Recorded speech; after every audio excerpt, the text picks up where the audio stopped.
ആഗോള ഊർജ്ജ വിപണിയിൽ ആശങ്കയേറുകയാണ്. ഇറാൻ ഇസ്രായേൽ അമേരിക്ക സംഘർഷം ഉരുകുന്ന സാഹചര്യത്തിൽ രാജ്യത്തെ LPG വിതരണത്തിൽ പെട്രോളിയം മന്ത്രാലയം കർശന നിയന്ത്രണങ്ങൾ ഏർപ്പെടുത്തിയിട്ടുണ്ട്.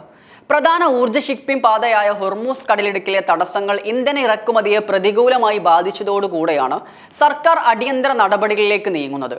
ഗാർഹിക ഉപഭോക്താക്കൾക്ക് തടസ്സമില്ലാതെ പാചകവാതകം ഉറപ്പാക്കുന്നതിനായി എണ്ണ ശുദ്ധീകരണശാലകൾക്കും വിതരണ കമ്പനികൾക്കും മന്ത്രാലയം കർശന നിർദ്ദേശം നൽകിയിട്ടുണ്ട്. മുംബൈ, ബാംഗ്ലൂരു എന്നിവിടങ്ങളിൽ ഹോട്ടലുകൾ അടച്ചുപൂട്ടൽ ഭീഷണിയിലാണെന്ന വ്യവസായ സംഘടനകൾ ചൂണ്ടിക്കാട്ടിയതിനു പിന്നാലെയും ആഗോളതലത്തിലെ രാഷ്ട്രീയ സാഹചര്യങ്ങൾ ഇന്ധന ഇറക്കുമതിയെ ബാധിച്ച പശ്ചാത്തലത്തിലുമാണ് കേന്ദ്ര മന്ത്രാലയത്തിന്റെ ഈ അടിയന്തര ഇടപെടൽ ഉണ്ടായിട്ടുള്ളത്. ഇറാൻ ഇസ്രായേൽ അമേരിക്ക യുദ്ധവും ഹൊർമൂസ് കടലിടുക്ക് ഉൾപ്പെടെയുള്ള പ്രധാന ഊർജ്ജ ഷിപ്പിംഗ് റൂട്ടുകളിൽ ഉണ്ടായ തടസ്സവും കാരണം കഴിഞ്ഞ ശനിയാഴ്ച LPG സിലിണ്ടറുകളുടെ വില വർദ്ധിച്ചിരുന്നു. പ്രധാനമായും 3 കാര്യങ്ങളിലാണ് മന്ത്രാലയം ശ്രദ്ധ കേന്ദ്രീകരിക്കുന്നത്. രാജ്യത്തെ എണ്ണ ശുദ്ധീകരണശാലകൾ LPG ഉൽപ്പാദനം പരമാവധി വർദ്ധിപ്പിക്കണമെന്നാണ് മന്ത്രാലയം ഉത്തരവിടുന്നത്. ഇങ്ങനെ ഉൽപ്പാദിപ്പിക്കപ്പെടുന്ന അധിക വാതകം പൂർണ്ണമായും ഗാർഹിക ആവശ്യങ്ങൾക്കായി മാറ്റിവെക്കാനാണ് തീരുമാനം. കൂടാതെ ഗാർഹിക സിലിണ്ടറുകളുടെ പൂഴ്ത്തിവെപ്പും കരിഞ്ചന്തയും തടയുന്നതിനായി കർശന നിയന്ത്രണവും ഏർപ്പെടുത്തിയിട്ടുണ്ട്.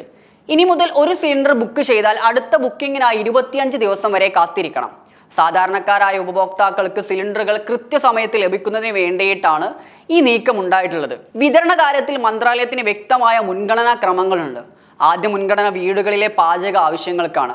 രണ്ടാം മുൻഗണന ഇറക്കുമതി ചെയ്യുന്ന LPG ഉപയോഗിച്ച് ആശുപത്രികൾ, വിദ്യാഭ്യാസ സ്ഥാപനങ്ങൾ തുടങ്ങിയ അവശ്യ മേഖലകളിലെ ഗാർഹികേതര ആവശ്യങ്ങൾക്കുമാണ്.